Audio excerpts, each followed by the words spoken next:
نحمده ونصلي على رسوله الكريم اما بعد فاعوذ بالله من الشيطان الرجيم بسم الله الرحمن الرحيم يا أيها الذين آمنوا لا تأكلوا أموالكم بينكم بالباطل وقال النبي صلى الله عليه وسلم التاجر الصدوق الأمين مع النبيين والصديقين صدق الله العظيم وصدق رسوله النبي الكريم ونحن على ذلك لمن الشاهدين والشاكرين والحمد لله رب العالمين۔ میں اس کورس میں شریک ہونے والے تمام شرکاء اور تمام ساتھیوں کو خوش آمدید کہتا ہوں۔ ہمارے اس کورس کا عنوان ہے مروجہ تجارت میں پائی جانے والی خرابیاں اور ان کا شرعی حل۔ یہ اس کا پہلا لیکچر ہے، پہلا درس ہے، جس کا عنوان ہے تجارت کو توشہ آخرت بنانے کا طریقہ۔ دراصل اللہ تعالیٰ نے اس دنیا کو اسباب کے ساتھ جوڑا ہے۔ اگرچہ اللہ جل شانہ ہر چیز کے کرنے پر، ہر چیز عطا کرنے پر بغیر اسباب کے، بغیر کسی ذریعے کو اختیار کرنے کے قدرت رکھتے ہیں، لیکن اللہ نے پھر بھی ہر چیز کو اسباب اور اس کے سبب کے ساتھ جوڑا ہے، حتیٰ کہ ہدایت جو اس کائنات کا مقصود ہے، انسانیت کا سلسلہ چلانے سے مقصود ہے، اس کو بھی اللہ نے ایک سبب کے ساتھ جوڑا۔ اور وہ سبب کیا ہے؟ وہ انبیاء کرام علیہم السلام اور سابقہ انبیاء علیہم السلام پر اترنے والے صحیفے، کتابیں، اور نبی مکرم حضرت محمد صلی اللہ علیہ وسلم پر اترنے والی کتاب، یہ اسباب ہدایت ہیں۔ یعنی ہدایت اختیار کرنے کے لیے بھی اللہ نے اسباب عطا فرمائے کہ یہ اسباب ہیں جن کو تھام کر، جن کو پکڑ کر آپ ہدایت کے راستے پر چل سکتے ہیں۔ اسی طرح نکاح کے بارے میں، نکاح ایک سبب اولاد ہے۔ اگرچہ قرآن نے واضح طور پر اعلان فرمایا کہ بیٹے بھی ہم دیتے ہیں، بیٹیاں بھی ہم دیتے ہیں، اور کسی کو دے چاہیں تو دونوں عطا فرما دیں، بیٹے اور بیٹیاں، اور کسی کو چاہیں تو کچھ بھی نہ دیں۔ اللہ پاک نے واضح طور پر یہ چیزیں بیان فرمائیں، لیکن پھر بھی اللہ نے نکاح کا حکم دیا اور اولاد کو نکاح کے ساتھ اللہ نے جوڑا، سبب اختیار کرنے کا فرمایا۔ اسی طرح اللہ جل شانہ رزق دینے پر بھی قادر تھے اور قادر ہیں۔ وما من دابۃ فی الارض الا علی اللہ رزقها، 12ویں پارے کی آیت مبارکہ ہے کہ ہر چوپائے کا رزق اللہ نے اپنے ذمہ لے رکھا ہے، لیکن پھر بھی اللہ نے اس رزق کے عطا کرنے کو بھی سبب کے ساتھ جوڑا۔ اب سبب کیسا ہونا چاہیے، ان کی تفصیل بھی اللہ نے اپنے قرآن میں اور اپنے نبی صلی اللہ علیہ وسلم کے ذریعہ ان کے فرامین میں بیان فرما دی۔ اسباب دو قسم کے ہوتے ہیں، ایک اسباب وہ ہیں جو شریعت کے اصولوں کے مطابق ہوتے ہیں، دوسرے اسباب وہ ہیں جو شریعت کے اصولوں کے خلاف ہوتے ہیں۔ اگر انسان شریعت کے اصولوں کے مطابق مال کمائے گا، کمائی کرے گا، اپنے بچوں کو کھلائے گا، اپنے والدین کا پیٹ پالے گا، اپنا پیٹ پالے گا، تو یہ تجارت اس کے لیے توشہ آخرت بنے گی۔ ہم یہ جو سمجھتے ہیں کہ تجارت ایک دنیاوی دندہ ہے، یہ کنسیپٹ، یہ نظریہ غلط ہے۔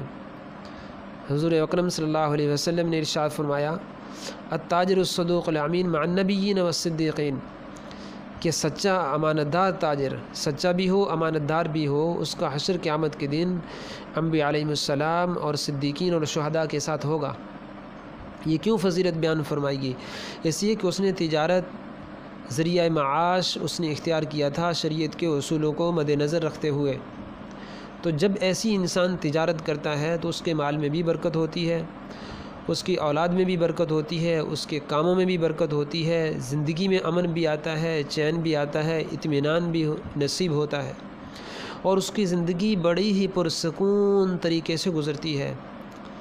یہ پہلا شخص ہے، یہ پہلا تاجر ہے جو شریعت کے اصولوں کے مطابق زندگی گزار کے گیا۔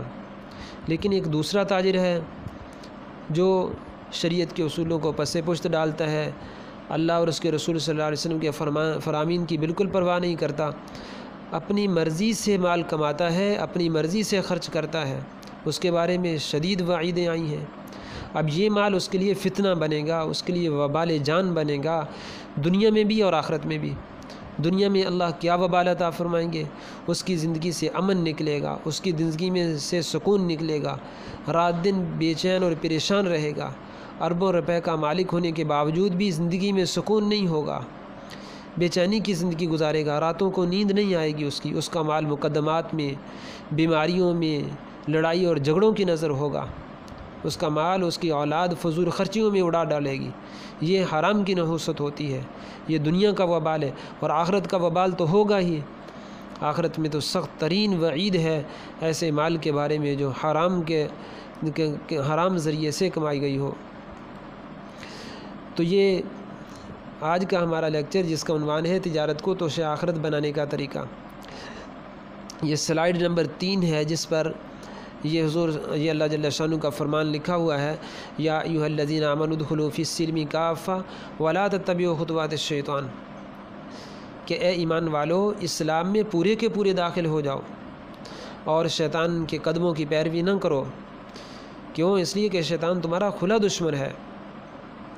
اور حضور اکرم صلی اللہ علیہ وسلم کا ارشاد گرامی ہے، لا رہبانیت فی الاسلام، اسلام میں رہبانیت نہیں ہے کہ آدمی سارے معاملات سے کٹ جائے، دنیاوی دندوں کو چھوڑ کر ایک جنگل میں جھونپڑی بنا لے، ایک کمرے میں بند ہو کر اللہ کی عبادت شروع کر دے اور دنیا کے کسی ذریعے کو اختیار نہ کرے، مال کمانے میں، بیوی بچوں کے پالنے میں اور لوگوں کے ساتھ معاملات کرنے میں۔ ایسا دین اسلام کو پسند نہیں ہے، ایسا دین اسلام میں نہیں ہے، ایسا دین حضور اکرم صلی اللہ علیہ وسلم کی اس شریعت میں نہیں ہے جس کو آپ صلی اللہ علیہ وسلم لے کر آئے ہیں۔ اس لیے فرمایا لا رہبانیت فی الاسلام، اسلام میں رہبانیت نہیں ہے کہ انسان ساری دنیا سے کٹ کر ایک جگہ بیٹھا رہے اور اللہ کی عبادت میں مشغول رہے۔ تو یہ 2 آیتیں یہ بتا رہی ہیں، یہ پہلی آیت اور دوسری حدیث، کہ دین صرف اور صرف عبادات کا نام نہیں ہے۔ آج ہمارے معاشرے کا یہ بہت بڑا عالمیہ ہے کہ ہم نے صرف عبادات کو دین سمجھا ہے، اور کچھ لوگ ایسے ہیں جنہوں نے عقائد کو دین سمجھا، کچھ ایسے ہیں جنہوں نے جو خانقاہی لائن سے تعلق رکھنے والے حضرات ہیں انہوں نے اللہ اللہ کرنے کو اور اپنی اصلاح کروانے کو دین سمجھا۔ حالانکہ حقیقت ایسی نہیں ہے، حقیقت یہ ہے کہ اسلام میں پورے کے پورے داخل ہونا ہے۔ یہ آیت مبارکہ حضرت عبداللہ بن سلام رضی اللہ عنہ اور ان کے جو ساتھی تھے ان کے بارے میں نازل ہوئی تھی، چونکہ یہ لوگ پہلے یہودی تھے، جب اسلام میں داخل ہوئے تو اہل یہود کے ہاں یعنی شریعت موسیٰ علیہ السلام میں ہفتے کے دن کی تعظیم تھی اور اونٹوں وغیرہ کا گوشت کھانا حرام ہوتا تھا۔ جب اسلام آیا تو اسلام نے اس تعظیم کو ختم کیا اور اونٹوں کے گوشت کھانے کو حلال قرار دیا۔ اب تعظیم نہ کرنا یہ شریعت میں کوئی واجب تو تھا نہیں، اور شریعت نے کرنے کا بھی حکم نہیں دیا تھا، کرنا نہ کرنا برابر تھا۔ اس طرح اونٹوں کا گوشت کھانا واجب تو ہے نہیں، بلکہ کوئی کھا لے تب بھی ٹھیک ہے، کوئی نہ کھائے تب بھی ٹھیک ہے۔ لیکن جب یہ لوگ اسلام میں آئے اور حضور صلی اللہ علیہ وسلم تک یہ خبر پہنچی تو اللہ نے یہ آیتیں اتاری، یا ایھا الذین آمنوا ادخلوا فی السلم کافہ، کہ نہیں اب پورے کے پورے اسلام میں داخل ہونا ہے، جیسے شریعت کہتی ہے ویسے ہی عمل کرنا ہے۔ اب ہفتے کی تعظیم ختم ہو گئی، اب اونٹوں کی گوشت کی حرمت ختم ہو گئی، اب جیسے شریعت کہتی ہے ویسے عمل کرنا ہے۔ تو پورے اسلام میں داخل ہونے کے لیے ضروری ہے کہ شریعت کے جو 5 ابواب ہیں ان پر عمل کیا جائے۔ یہ سلائیڈ نمبر 4 پر یہ 5 ابواب لکھے ہوئے ہیں۔ سب سے پہلا باب ایمانیات کا ہے، دوسرا باب عبادات کا ہے، تیسرا باب معاملات کا ہے، چوتھا باب معاشرت کا ہے، 5واں باب اخلاقیات کا ہے۔ ایمانیات کا معنی کیا ہے؟ ایمانیات ایمان کی جمع ہے، جن کا تعلق انسان کے عقائد سے ہوتا ہے، جن کا تعلق انسان کے اسلام سے ہوتا ہے، جن کو اپنانے سے انسان اسلام میں داخل ہوتا ہے اور جن کو چھوڑنے سے انسان دائرہ الاسلام سے خارج ہوتا ہے، اس کو ایمانیات کہتے ہیں۔ رسول اللہ صلی اللہ علیہ وسلم کو آخری نبی ماننا ایمانیات کا حصہ ہے، پچھلی کتابیں اور قرآن کو برحق ماننا ایمانیات کا حصہ ہے، قبر حشر آخرت کی زندگی کو، جنت دوزخ کو ماننا یہ ایمانیات کا حصہ ہے۔ اگر یہ چیز نہیں ہے تو انسان اسلام سے ہی نکل جائے گا۔ گویا کہ پہلی بنیاد اسلام کو قائم کرنے کے لیے وہ ایمانیات ہے۔ دوسری چیز وہ عبادات ہیں۔ عبادات میں یہ چیزیں آتی ہیں، روزہ ہے، نماز ہے، حج ہے، زکوٰۃ ہے، جن کے کرنے کا شریعت نے حکم دیا ہے، ان کو عبادات ہم کہتے ہیں۔ اب یہ دو چیزیں یعنی ایمانیات اور عبادات، ان کو تو آج کل ہمارے لوگ دین سمجھتے ہیں، لیکن جو تیسرا اسلام کا باب ہے، بہت بڑا باب ہے، جس کو معاملات کہتے ہیں۔ معاملات کا معنی کیا ہے کہ ہم نے خرید و فروخت کیسے کرنی ہے، ہم نے کسی کو کوئی چیز رینٹ پر دینی ہے یا لینی ہے تو اس کے اصول کیا ہوں گے، کسی کو کوئی چیز عاریت کے طور پر استعمال کے لیے دینی ہے، اس کا طریقہ کار کیا ہوگا، شریعت اس کے بارے میں کیا کہتی ہے، اگر وہ چیز استعمال کرنے والے کے پاس ہلاک ہو گئی تو کیا حکم ہوگا۔ اسی طرح اگر کوئی بندہ کسی سے گاڑی کرائے پر لیتا ہے، اب اس کے کیا اصول و ضوابط ہوں گے، اجرت طے کرنی ہے تو اس کا کیا طریقہ ہے، اور اگر کسی نے کسی کے ساتھ شرکت کرنی ہے، شرکت کا کاروبار کرنا ہے تو اس کا کیا طریقہ ہوگا، اس کے کیا اصول ہوں گے، اور مزاربت کرنا چاہتا ہے تو اس کے کیا اصول ہوں گے۔ یہ معاملات کا دین ہے۔ اب یہ دین ہماری زندگیوں سے نکل چکا ہے۔ پانچواں جو چوتھا شریعت کا باب ہے اس کو معاشرت کہتے ہیں۔ معاشرت کا معنی کیا ہے؟ معاشرت کا مطلب یہ ہے کہ ہم نے اپنے معاشرے میں رہتے ہوئے، اپنے گھر میں رہتے ہوئے، اپنے گلی محلے میں رہتے ہوئے دوسرے انسانوں کے ساتھ جب انسان کا واسطہ پڑتا ہے تو ہر انسان کے دوسرے انسان کے ذمہ کچھ حقوق و فرائض ہوتے ہیں، چاہے وہ کافر ہی کیوں نہ ہو، چاہے وہ بے دین ہی کیوں نہ ہو، لیکن اس کے ساتھ حسن اخلاق سے پیش آنا، اس کی خبر گیری کرنا، اس کی بیماری کے موقع پر اس کا ساتھ دینا، تنگ دستی کے موقع پر اس کی دیکھ بھال نگرانی کرنا اور اس کا ساتھ دینا، اس کا تعاون کرنا، اس کو معاشرت کہتے ہیں۔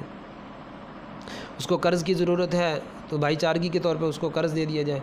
اور معاشرت کا دین یہ بھی اکثر لوگوں میں آج نکل چکا ہے، لیکن کچھ لوگ ایسے ہیں پھر بھی جو معاشرت کے دین کو تھامے ہوئے ہیں، جیسا کہ ایک حدیث میں 6 چیزیں معاشرت کی کہلائی گئی، شمار کی گئی۔ یہ کہ جب کوئی مسلمان سلام کرے تو اس کا جواب دو، جب دعوت کرے تو اس کی دعوت قبول کرو، جب اس کو خوشی پہنچے تو اس کو مبارکباد دو، جب وہ بیمار ہو تو اس کی تیمارداری کرو، اور جب وہ فوت ہو جائے تو اس کے جنازہ میں شریک ہو جاؤ۔ یہ معاشرت کی چیزیں ہیں، ان کا اپنانا بھی ضروری ہے۔ 5ویں چیز اخلاقیات ہیں۔ اخلاقیات 2 قسم کی ہوتی ہیں، ایک اخلاق ظاہرہ ہیں اور ایک اخلاق باطنہ ہیں۔ اخلاق ظاہرہ کا معنی کیا ہے؟ اخلاق ظاہرہ یہ ہے کہ آدمی دوسروں کے ساتھ اچھے طریقے سے پیش آئے۔ حضرت عائشہ رضی اللہ عنہا نے جو حضور اکرم صلی اللہ علیہ وسلم کے اخلاق بیان فرمائے، جس کو حسن خلق کا اعلیٰ ترین درجہ قرار دیا گیا، وہ یہ تھے: فرمایا کہ صل من قطعک واعف عمن ظلمک واحسن الی من اساء الیک، کہ جو تجھ سے توڑے اس سے تعلق جوڑو، یہ اخلاق ہیں۔ جو تجھ پر ظلم کرے اس کو معاف کر ڈالو، یہ اخلاق کا حصہ ہے۔ اور واحسن الی من اساء الیک، جو تجھ سے برا سلوک کرے اس کے ساتھ بہترین برتاؤ کرو۔ یہ بہت مشکل ہے، لیکن یہ ہی اخلاقیات ہیں، یہ اخلاق ظاہرہ ہیں۔ اور اخلاق باطنہ کیا ہے؟ کہ اپنے دل کو روحانی بیماریوں سے پاک کرنا اور اپنے دل کو مزین اخلاق سے، مزین اوصاف سے اور اچھی صفات سے، اچھے اوصاف سے اپنے قلوب کو منور کرنا، اس کو اخلاق باطنہ کہتے ہیں۔ دل میں کسی کا حسد نہ ہو، کسی کا بغض نہ ہو، کسی کا کینہ نہ ہو، دنیا کی حد سے زیادہ محبت نہ ہو۔ دیکھو میں نے حد سے زیادہ محبت اس لیے کہا کہ ایک حد تک محبت یہ فطری اور طبیعی چیز ہے جو اللہ نے ہر انسان کے اندر رکھی ہے۔ اپنی ضرورت کو پورا کرنے کے لیے مال کمانے کی شریعت نے اجازت دی۔ اب یہ محبت کی وجہ سے تو ہوتا ہے، اگر محبت نہیں دل میں ہوگی تو انسان کیسے مال کمائے گا؟ تو اسی حد سے زیادہ محبت یہ منع ہے۔ اسی حضرت عمر رضی اللہ تعالیٰ عنہ نے جب کیسر و کسریٰ کے خزانے ان کے قدموں میں آئے تو فرمایا کہ اے اللہ، یہ خزانے تھے جنہوں نے پہلے کیسر و کسریٰ کو برباد کیا، اب یہ ہمارے پاس آئے ہیں، اس کی جو محبت جو طبیعی آپ نے ہمارے اندر رکھی ہے وہ تو ہم ختم کر نہیں سکتے، البتہ یہ ہے کہ اس کے فتنے سے ہمیں بچا لینا۔ حضرت عمر رضی اللہ تعالیٰ عنہ کا یہ اثر کتابوں میں منقول ہے۔ تو یہ ہے اصل بات کہ حد سے زیادہ محبت نہیں ہونی چاہیے دنیا کی۔ تو یہ اخلاق باطنہ کیا چیز ہے کہ اپنے دل کو گندے اخلاق سے پاک کر لینا اور اچھے اخلاق سے، اچھی صفات سے، اچھے اوصاف سے اپنے آپ کو مزین کرنا، اس کو اخلاق بولتے ہیں۔ اب دیکھیں اس کو بھی لوگ دین سمجھتے ہیں، معاشرت کے دوسروں سے اچھا سلوک کیا جائے اس کو بھی لوگ دین سمجھتے ہیں، ایمانیات اور عبادات اس کو بھی لوگ دین سمجھتے ہیں، لیکن معاملات ایک ایسا دین کا لاوارث شعبہ بن چکا ہے کہ جس کا کوئی والی وارث نہیں ہے۔ ایک ان پڑھ آدمی ہے، وہ خرید و فروخت کر رہا ہے، لاکھوں روپیہ کما بھی رہا ہے، بیچ بھی رہا ہے، کبھی اس کو یہ احساس ہی نہیں ہوا، کبھی اس کو خیال ہی نہیں آیا کہ کیا اس کے بھی کوئی شریعت کی طرف سے اصول و ضوابط مقرر ہیں، اس کی بھی کوئی شریعت نے کوئی گائیڈ لائن دی ہے کہ جس کے مطابق میں پراپرٹی خریدوں، بیچوں، مال کماؤں، مال خرچ کروں، اس کے بھی کچھ اصول و ضوابط ہیں یا نہیں۔ تو یہ 5 ابواب ہیں جن میں پر عمل کرنے سے آدمی پورے کا پورا اسلام میں داخل ہوتا ہے۔ ہم نے جو اس دورے میں گفتگو کرنی ہے وہ 30 نمبر کا جو دین ہے، معاملات کا دین، اس سے انشاءاللہ گفتگو ہوگی۔ اچھا، سلائیڈ نمبر 5 پہ مال کی حقیقت اللہ تعالیٰ نے اپنے ایک فرمان میں بیان فرمائی۔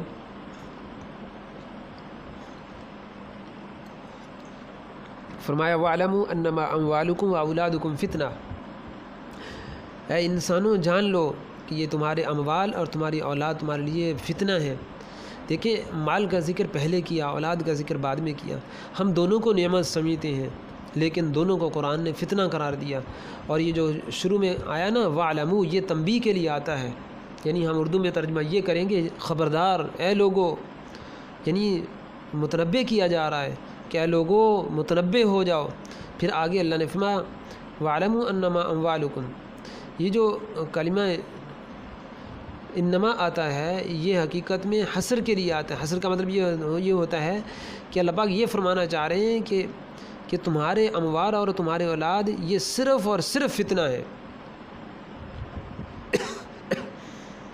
انما اموالکم، یہ انما لفظ نہیں انما ہے، کہ بے شک وہ جو تمہارے پاس اموال ہیں اور اولاد ہیں یہ تمہارے لیے فتنہ بن کر آئی ہیں۔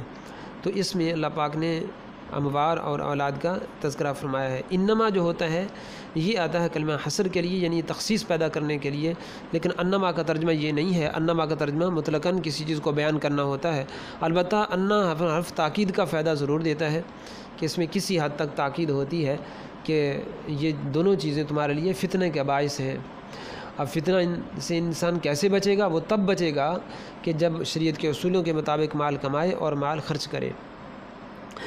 اور یہ مال کا معاملہ اتنا خطرناک ہے کہ نبی کریم صلی اللہ علیہ وسلم نے ایک اپنے ارشاد میں بیان فرمایا لن یزول قدم عبد یوم القیامہ، کہ ہرگز بنی آدم کے قدم قیامت کے دن اپنی جگہ سے نہیں ہٹ سکیں گے، حتیٰ یسأل عن اربع، یہاں تک کہ اس سے 4 چیزوں کے بارے میں سوال نہ کر لیا جائے۔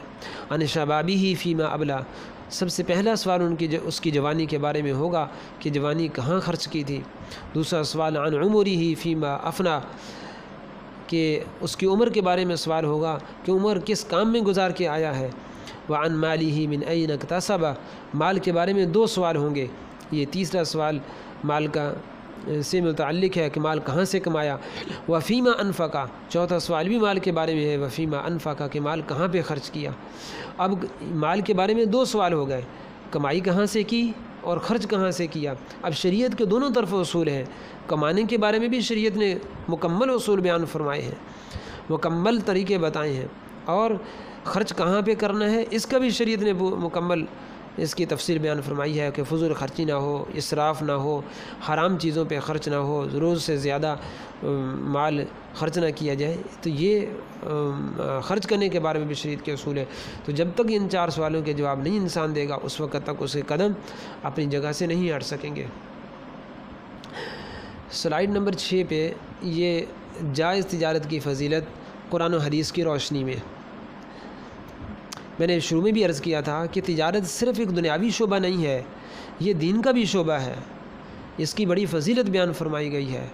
قرآن میں آتا ہے، اللہ پاک نے خود فرمایا فَإِذَا قُضِيَتِ الصَّلَاةُ فَانتَشِرُوا فِي الْأَرْضِ وَابْتَغُوا مِن فَضْلِ اللَّهِ وَاذْكُرُوا اللَّهَ كَثِيرًا لَعَلَّكُمْ تُفْلِحُونَ، کہ جب تم نماز سے فارغ ہو جاؤ، نماز جمعہ سے، فَانتَشِرُوا فِي الْأَرْضِ وَابْتَغُوا، یہ دونوں امر کے صیغے ہیں، حکم دیا جا رہا ہے کہ زمین میں پھیل جاؤ اور اللہ کے رزق کو تلاش کرو۔ یہ تلاش کرنا کیسے ہوگا؟ یہ تلاش کرنا اسی طرح سے ہوگا کہ جب آدمی دنیا کا کام کرے گا، مال کمائے گا، اب یہ اللہ کے حکم پر عمل جب کیا تو اس کو اجر کیوں نہیں ملے گا؟ یقیناً اجر ملے گا اس کو۔ تو اس لیے یہ نہیں کہنا چاہیے کہ جو تجارت کر رہا ہے، دنیاوی کام کر رہا ہے، وہ کسی دین کے کام میں مبتلا نہیں، وہ بھی حقیقت میں عبادت کا حصہ ہے، وہ بھی دین کا حصہ ہے، وہ بھی دین کے ایک شعبے پر عمل پیرا ہے۔ بس یہ پابندی اس کو کرنی ہوگی کہ وہ شریعت کے اصولوں کے مطابق تجارت کر لے۔ اس لیے آپ صلی اللہ علیہ وسلم نے یہ بات بیان فرمائی تجارت کی فضیلت بیان کرتے ہوئے، ما اکل احد طعاما قط خیر من ان یاکل من عمل یدیہ، کہ کوئی بھی شخص لقمہ نہیں کھاتا اپنے کھانے کا بہتر اس لقمے سے بہتر نہیں کھاتا کہ جو اس نے اپنے ہاتھ کی کمائی سے کھایا ہے۔ یعنی سب سے بہترین لقمہ وہ ہوتا ہے جو انسان اپنے ہاتھ کی کمائی سے حاصل کر کے کھاتا ہے، یہ سب سے بہترین لقمہ ہے۔ اور پھر آگے وجہ بھی بیان فرمائی کہ ان نبی اللہ داود علیہ السلام کان یاکل من عمل یدیہ، کہ اللہ کے نبی حضرت داود علیہ السلام اپنے ہاتھ کی کمائی سے کھاتے تھے، یعنی ہاتھ سے محنت کرتے تھے اور پھر اس سے جو مال حاصل ہوتا تو اس کے ذریعے سے راشن اور کھانا خرید کر وہ کھاتے تھے۔ تو یہ تجارت کی فضیلت ہے۔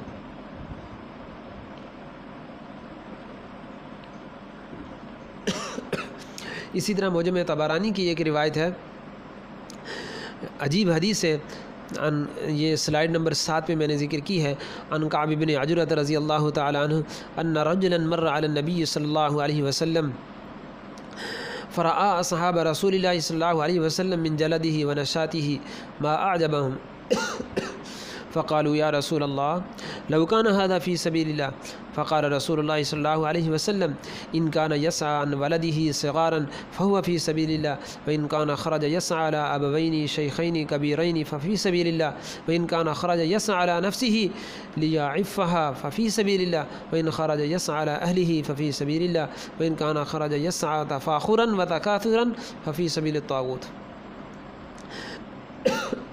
حضرت کعب بن عجرہ رضی اللہ تعالیٰ عنہ سے روایت ہے کہ ایک شخص رسول اللہ صلی اللہ علیہ وسلم کے سامنے سے گزرا، اس کی پراگندہ حالت تھی اور بڑے ہی وہ محنت اور جیسے ایک مزدور ٹائپ کا کوئی شخص ہوتا ہے، بہت مشقت برداشت کرتا ہے، تو اس طرح کی اس کی کیفیت تھی، اس کے جسم سے، اس کی ظاہری حالت سے۔ تو صحابہ نے جب دیکھا تو صحابہ نے عرض کیا یا رسول اللہ صلی اللہ علیہ وسلم کاش کہ یہ شخص اللہ کے راستے میں اتنی محنت کرتا، یعنی یہ تمنا ظاہر کی کاش یہ اللہ کے راستے میں ہوتا تو اجر و ثواب پاتا۔ تو آپ صلی اللہ علیہ وسلم نے آگے 5 جملے ارشاد فرمائے جو پانچوں کے پانچوں جملے سنہرے حروف سے لکھنے کے قابل ہیں۔ پہلا جملہ حضور صلی اللہ علیہ وسلم نے یہ فرمایا کہ اگر یہ شخص اپنی اولاد کے لیے مال کماتا ہے تو یہ اللہ کے راستے میں ہے۔ دوسرا جملہ ارشاد فرمایا کہ اگر یہ شخص اپنے بوڑھے والدین کا پیٹ پالنے کے لیے محنت مزدوری کرتا ہے تو یہ بھی اللہ کے راستے میں ہے۔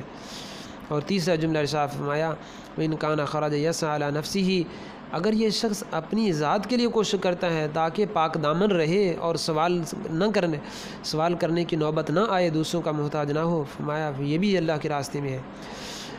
اور پھر فرمایا کہ وَإِنْ كَانَ خَرَجَ يَسْعَى عَلَى أَهْلِهِ، اگر اپنی بیوی کے خرچہ کے لیے، اس کا نان و نفقہ کے لیے محنت مزدوری کرتا ہے تو یہ بھی اللہ کے راستے میں۔ تو 4 لوگوں کو اللہ کے راستے میں قرار دیا۔ 5واں جملہ آپ صلی اللہ علیہ وسلم نے ارشاد فرمایا کہ اگر یہ شخص مال بڑھانے کے لیے اور دوسروں پر فخر کرنے کے لیے کہ میرے پاس مال بہت زیادہ ہے، تفاخر کے لیے اگر ایسا کرتا ہے، میں ففی سبیل الطاغوت، اب یہ شیطان کے راستے میں چلا گیا۔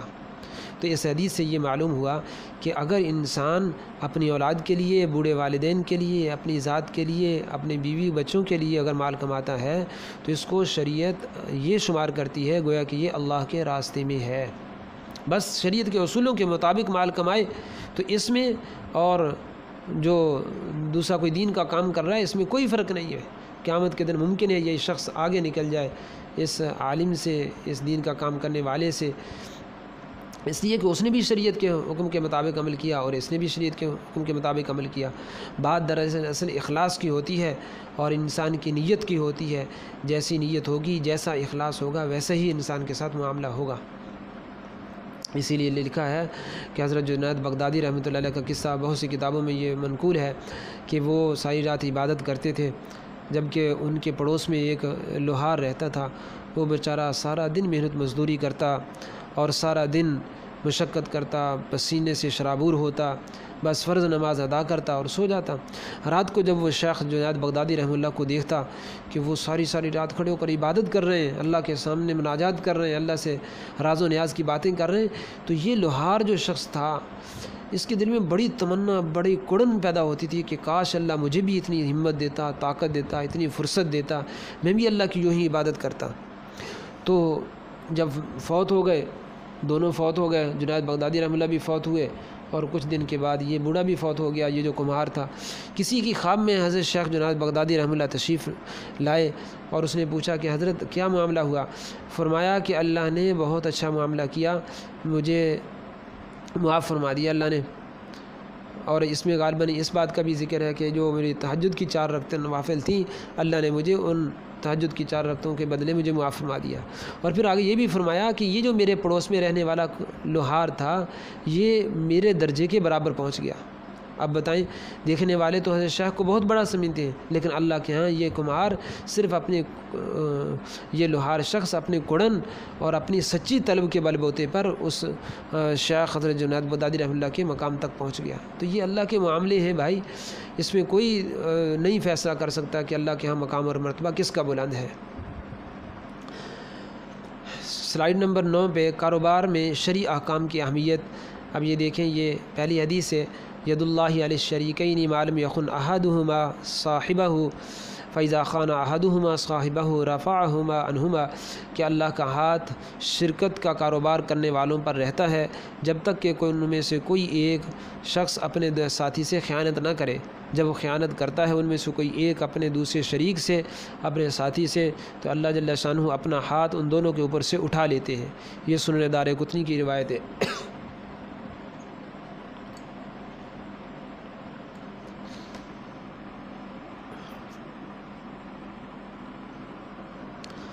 اچھا، اس روایت میں حضور صلی اللہ علیہ وسلم نے کتنی بڑی فضیلت بیان فرمائی کہ اگر اللہ کا ہاتھ شریکین پر ہوگا تو یقیناً اس مال میں برکت ہوگی اور اس مال میں بڑی ہی خیر ہوگی اور وہ مال آگے بڑھے گا۔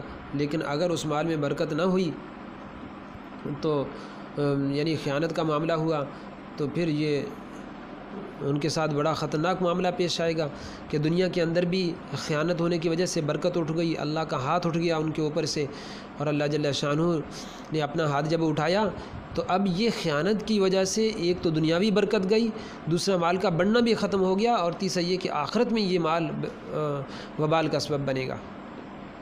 اور دوسری حدیث میں آپ صلی اللہ علیہ وسلم بیان فرما رہے ہیں کہ ان التجار یبعثون یوم القیامہ فجارا، کہ ان تاجروں کو قیامت کے دن نافرمان ہونے کی حالت میں اٹھایا جائے گا، الا، پھر آگے 3 شخصوں کا استثناء کیا کہ مگر 3 شخص ایسے ہوں گے کہ جن کے ساتھ یہ معاملہ پیش نہیں آ گیا۔ وہ کون سے ہوں گے؟ ایک وہ شخص جو اللہ سے ڈرے۔ اللہ سے ڈرنے کا معنی یہ ہے کہ خیانت سے، دھوکہ دہی سے، جھوٹ سے، فریب سے، ناحق کھانے سے، کم تولنے سے، گھٹیا مال بیچنے سے، اور چیز کا عیب چھپانے سے، اس طرح کی تمام چیزوں سے بچیں۔ یہ ہے تقویٰ۔ اور دوسری بات ہوئی وبرہ کا معنی نیکی کا معاملہ کریں، جو صاف صاف مال ہے، ستھرا مال ہے، اچھا مال ہے، وہ صاف صاف بتائے، اگر عیب ہے اس میں وہ بھی بتائے۔ وہ صادقہ اور سچی بات کرے، یہ نہ ہو کہ خریدا تو سستا ہے اور گاہک کو کہا کہ یہ میں نے مہنگے داموں خریدا ہے، تو اس سے بھی جو جھوٹ بول کر جو مال کمایا جائے گا وہ مال حرام شمار ہوگا، وہ اس میں وہ حلال نہیں ہوگا۔ یہ بات یاد رکھیے گا۔ آج کل بہت سے تاجر یوں کہتے ہیں کہ جی میں نے یہ چیز اتنے میں خریدی ہے، حالانکہ خریدی اس نے نہیں ہوتی۔ مثلا خریدی ہوتے ہیں 100 روپے کی، اور گاہک کو بتا رہا ہے کہ میں نے یہ چیز 150 روپے کی خریدی ہے اور آپ کو میں 130 روپے کی دے رہا ہوں۔ اب گاہک بیچارہ اس کے بات پر اطمینان کرتے ہوئے یہ سمجھ لیتا ہے کہ واقعتاً اس نے اتنے کی خریدی ہوگی، تو یہ بات غلط ہے۔ ایسی صورت میں مال حرام ہوتا ہے، اور ایسے تاجروں کا حشر قیامت کے دن نافرمانوں کے ساتھ ہوگا۔ سلائیڈ نمبر 10 پہ مال میں برکت کے 3 اہم اصول ذکر کیے گئے ہیں۔ دیکھیں یہ 3 اصول ایسے ہیں، میں تمام شرکاء سے گزارش کروں گا کہ ان تینوں اصولوں کو اپنے پلے باندھیں۔ دیکھیں مال ہر بندے کی ضرورت ہے، ضرورت کے بقدر مال کمانے کی شریعت نے اجازت دی ہے، مال ضرورت کے بقدر جمع کرنے کی بھی اجازت دی ہے، اور برکت کا ہر بندہ محتاج ہے۔ دیکھیں کثرت کوئی چیز نہیں ہے، برکت اصل چیز ہے۔ اس کی مثال ایک سمجھیے، اب کراچی کی ایک یونیورسٹی ہے، یعنی یہ جو نمل یونیورسٹی ہے اس کا ایک کیمپس یہاں کراچی میں بھی ہے، وہاں کی ایک پروفیسر خاتون یہ بڑے یعنی ایک خوشی کے انداز میں یہ بیان کرنے لگی کہ میں نے اپنی تنخواہ سے بچا کر 6 لاکھ روپیہ جوڑا ہوا تھا، تھوڑا تھوڑا بچا کے، اب پتہ نہیں وہ بیچاری کب سے جوڑ رہی ہوگی، لیکن ہوا یہ کہ وہ کہنے لگی کہ میرا بچہ بیمار ہو گیا، اس کا آپریشن ہوا تو وہ 6 لاکھ روپیہ میرے کام آ گیا اور میرے بچے کو اللہ نے شفا عطا فرما دی۔ اب دیکھیں ایک اس کی نظر ہے کہ اس بات پہ اس کی نظر چلی گئی کہ 6 لاکھ روپیہ میرا جو تھا وہ میں نے جمع کیا ہوا تھا، اس میں بہتری ہوئی کہ میرے بچے کی صحت بچ گئی۔ اب ایک نظریہ، ایک کنسیپٹ یہ ہے کہ مال جمع کرو تاکہ بوقت ضرورت کام آئے۔ دوسرا کنسیپٹ یہ ہے کہ اللہ مال ہی اتنا دے لیکن برکت والا دے جس میں اس طرح کی مصائب ہو ہی نہ۔ اب اگر اللہ اس خاتون کو مال نہ دیتے 6 لاکھ، لیکن اس کے ساتھ اس کے بچے پر بیماری بھی نہ آتی تو معاملہ تو سیم ہوتا، معاملے میں تو کوئی فرق نہ آتا، بچہ اب بھی صحت مند ہو گیا، اور اگر اللہ جل شانہ شروع سے ہی اس کے بچے کو بیمار نہ کرتے، اس پر بیماری نہ لاتے تو تب بھی صحت مند ہوتا۔ لیکن جب بیماری آنے کی صورت میں پریشانی مفت کی آئی اور مال دونوں صورتوں میں کام نہیں آیا، اب بھی اس کا مال اس کے کام نہیں آیا، اور اگر اللہ مال نہ دیتے اور اس کے بچے کو صحت مند رکھتے تو بھی اس کو مال کی احتیاج نہ ہوتی، مال کی وہ محتاج نہ ہوتی۔ تو اس کو کہتے ہیں برکت۔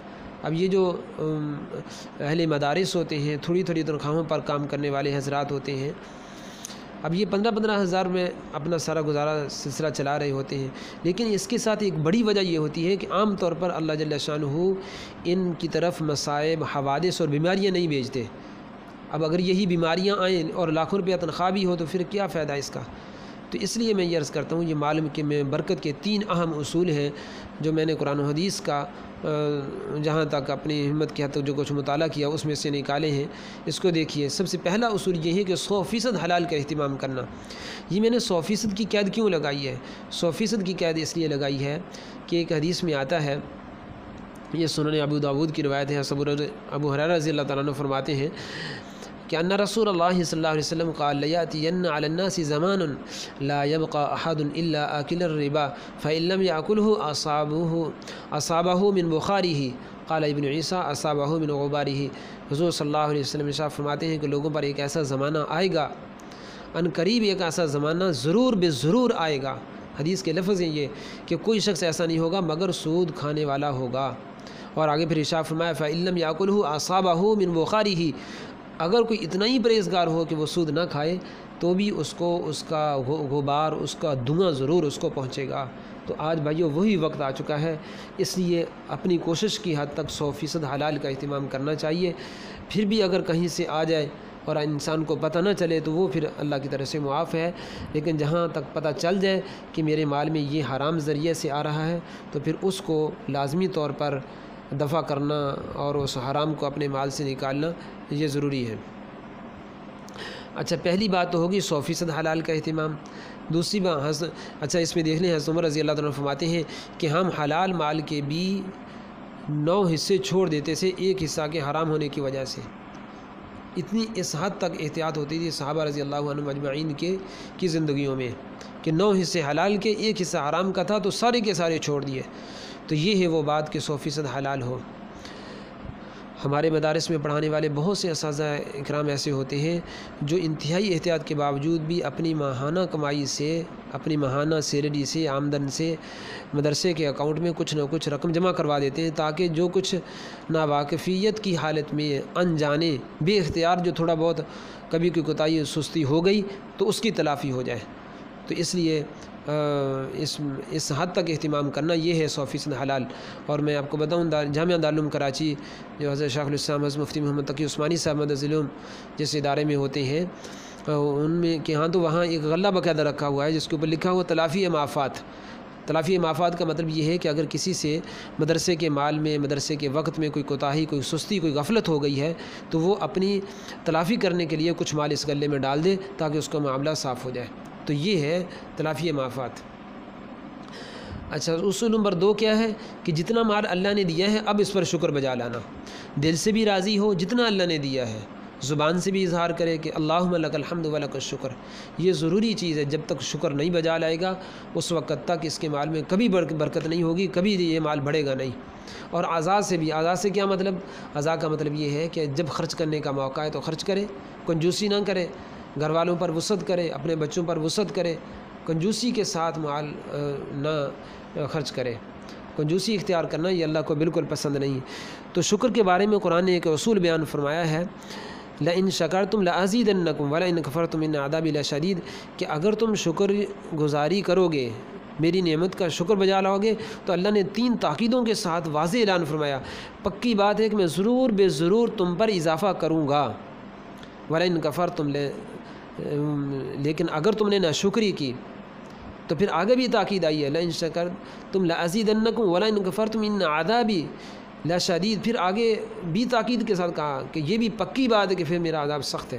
اب یہاں پر اللہ نے مال کا ذکر بھی نہیں کیا، تو آیت جو ہے یہ واضح طور پہ اعلان فرما رہی ہے کہ کوئی بھی نعمت ہو، مال کی نعمت ہو، اولاد کی نعمت ہو، صحت کی نعمت ہو، امن اور چین اور اطمینان کی نعمت ہو، اچھے گھر کی نعمت ہو، اچھی گاڑی کی نعمت ہو، کوئی بھی نعمت اللہ نے عطا فرمائی ہے تو اس پر اپنے دل سے شکر بجا لانا، یعنی راضی رہنا۔ دل کا شکر یہی ہے کہ اس نعمت پر دل سے راضی رہے، یہی دل کا شکر ہے۔ زبان سے یہ ہے کہ اظہار کرے کہ اللہ کا لاکھ لاکھ شکر ہے، اللہ نے مجھے یہ نعمت عطا فرمائی۔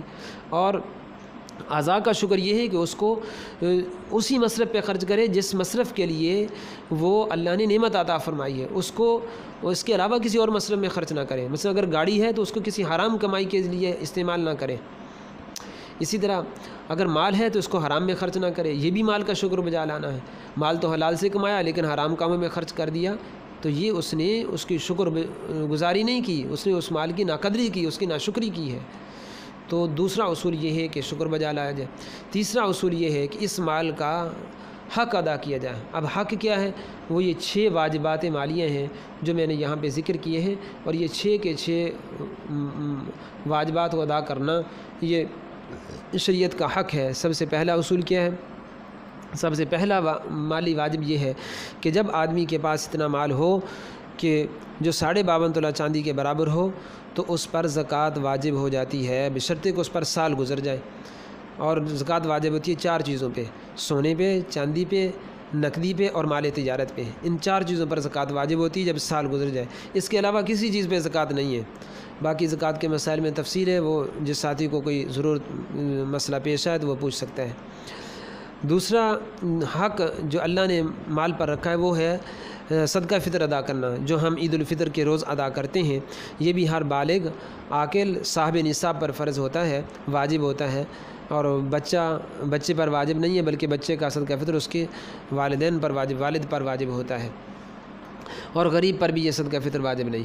تیسرا حق کیا ہے کہ قربانی دینا، یہ بھی ذی الحجہ کے مہینے میں 10ویں ذی الحجہ سے لے کر 12 ذی الحجہ تک واجب ہوتی ہے، یہ بھی صاحب نصاب پر ہے۔ صدقہ فطر اور قربانی کے نصاب میں سال کا گزرنا شرط نہیں ہے، البتہ زکوٰۃ کے لیے سال کا گزرنا شرط ہے۔ نمبر 4، چوتھا حق یہ ہے کہ جو فصل سے متعلق ہے، جو کسان دیہاتوں میں رہتے ہیں وہ اپنی فصل کاشت کرتے ہیں تو اس زمین سے جو پیداوار حاصل ہوتی ہے اس پر عشر واجب ہوتا ہے، وہ عشر نکالنا ضروری ہوتا ہے۔ عام طور پر ہمارے ہاں یہ کہتے ہیں جی خرچہ بہت ہو گیا، ہم نے قرض دینا ہے، یہ ہے وہ ہے، تو یہ بات یاد رکھیں کہ عشر بہر صورت ادا کیا جائے گا، چاہے وہ کم فصل ہو یا زیادہ فصل ہو، خرچہ کم آئے خرچہ زیادہ آئے، اور اس نے کسی کا قرض دینا ہو نہ دینا ہو، اس میں یہ کوئی تفصیل نہیں ہے، تو اس میں سستی نہیں کرنی چاہیے۔ اور یہ بات بھی یاد رکھیں کہ ہر فصل کا عشر ادا کرنا ضروری ہوگا، اس میں کسی فصل کی کوئی تخصیص نہیں ہے کہ صرف گندم کا ادا کرنا ضروری ہے باقیوں کا ضروری نہیں، یہ بات غلط ہے، بلکہ ہر فصل کا عشر ادا کیا جائے گا۔ 5واں حق یہ ہے کہ جب آدمی کے پاس اتنی وسعت ہو جائے کہ بیوی بچوں کا بھی پیچھے خرچہ موجود ہو اور سفر کے خرچے اخراجات بھی پورے کے پورے موجود ہوں، اور آدمی حج پر جا سکتا ہو، اپنی صحت بھی اس کا ساتھ دے، تو ایسے آدمی پر زندگی میں ایک بار حج کرنا فرض ہو جاتا ہے۔ اور 6واں فرض جس کو عام طور پر ہم لوگ فرض نہیں سمجھتے، لیکن یہ بات یاد رکھیں بوقت ضرورت حسب استطاعت غریب اور لاچار کی مدد کرنا یہ بھی فرض ہے۔ آپ مسافر ہیں، آپ کے ساتھ ایک اور ساتھی بھی، آپ کو پتہ ہے کہ اس کے پاس کھانے کے لیے پیسے نہیں ہیں، تو اب آپ کی ذمہ داری ہے اب اس مسافر کی مدد کرنا، یہ اس کے ساتھی کا حق ہے، اس ساتھی پر فرض ہے کہ اس کا تعاون کرے۔ اسی طرح اگر اس کو کوئی اور چیز کی ضرورت پیش آتی ہے تب بھی اس کی مدد کرنا یہ ضروری ہوگا حسب استطاعت۔ ہاں جتنی اپنی استعداد ہے اتنے استطاعت ہے اتنی ہی مدد کرنا ضروری ہوگا۔ جزاکم اللہ خیراً، یہ آج کا سبق تھا۔ وآخر دعوانا الحمد للہ رب العالمین۔ السلام علیکم ورحمۃ اللہ وبرکاتہ۔